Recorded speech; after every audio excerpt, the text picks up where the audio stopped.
Hi y'all. In this video I'm going to show you how easy it is to run through the initial startup procedures and the burn off on my new Oklahoma Joe's Rider DXL 1200 Generation 2 smoker grill. The main reason you want to season and burn off the grill is to get it off any of the manufacturer residues that could be left on the smoker and give your meats a bad flavor. Okay, the first thing we want to do is we want to inspect everything, and to get it to it all, we need to remove all the racks and everything from the inside. My cast iron ones, that's where I'm going to use this. Hook it, pick it up. I'm going to set it here. We also want to take out the baffles that go over our heating pot. So I'm going to take this one out. So now I'm ready to inspect everything. Hi y'all, Don here with Southern Backyard Cooking. If you're enjoying my video, please make sure you subscribe, ring that bell, and don't forget, give me those big thumbs up. All right, our second step is we actually need to plug it in. This only has about a 4 or 5 foot cord, so it's real close to where I need to plug it in over here. In some cases, you may have to have an extension cord to get that plugged in.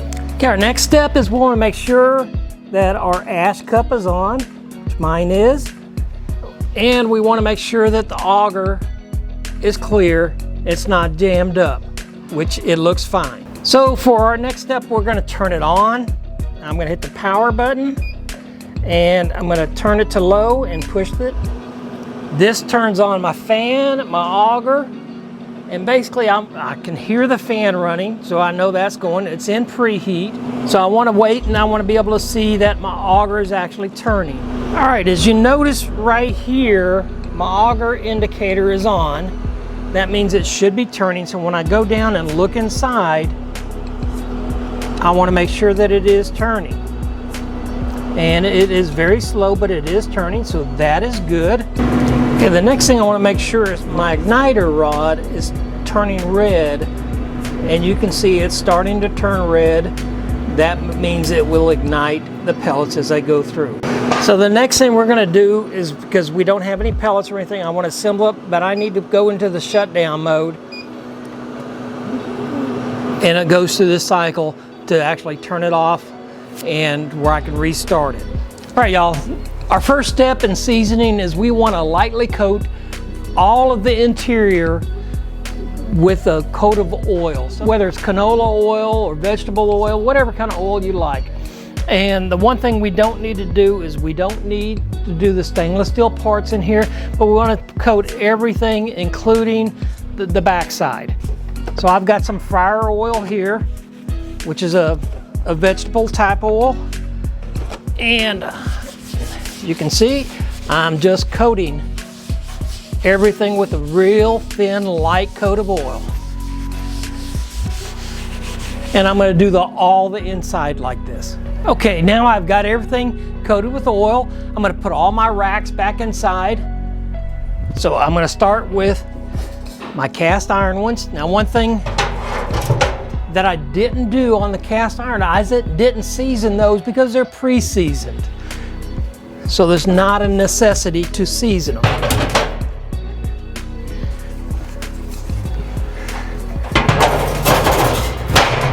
I'm also going to put my upper racks on.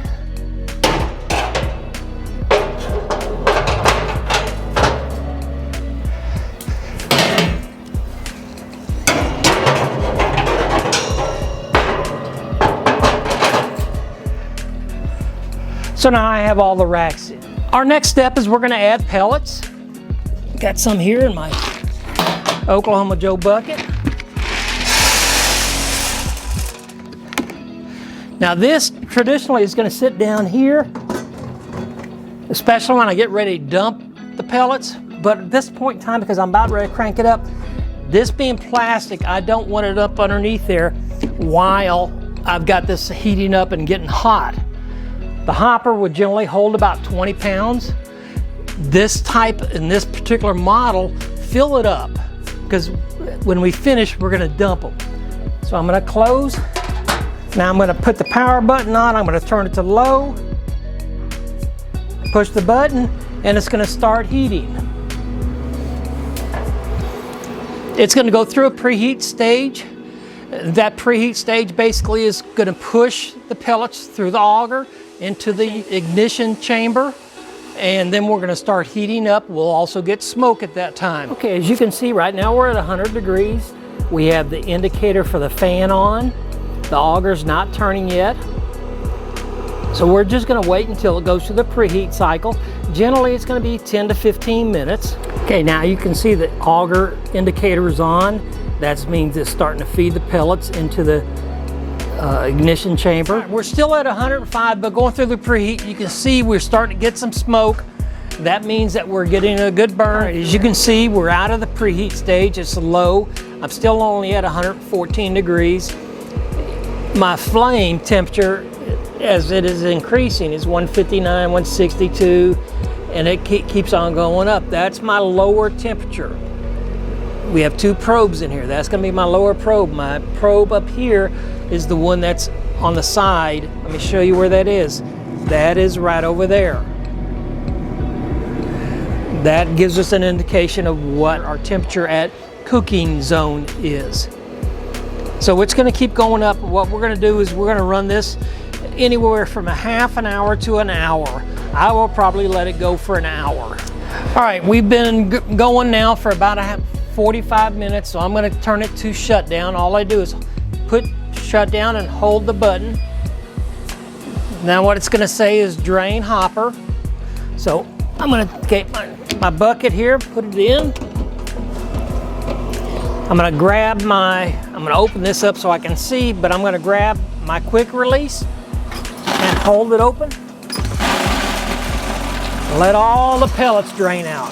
All right, now I got all the pellets out. I'm going to go ahead and take my bucket off, move it over to the side.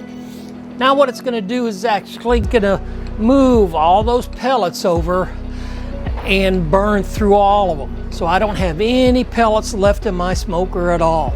Now it goes through the shutdown cycle and it takes 30 minutes to go through this whole thing, and then it will shut off automatically. All right, so right now I've still got almost 20 minutes left in the shutdown mode. That's one of the nice things about this, is that once it gets that all the way through and ends up burning off the rest of these pellets, it'll go down to cool down and it'll start cooling everything down.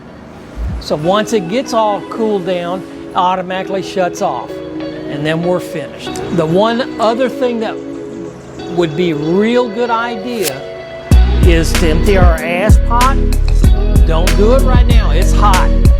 But when it cools down, empty our ash pot, and depending on how long your burns are, is to get in there and vacuum all that ash out.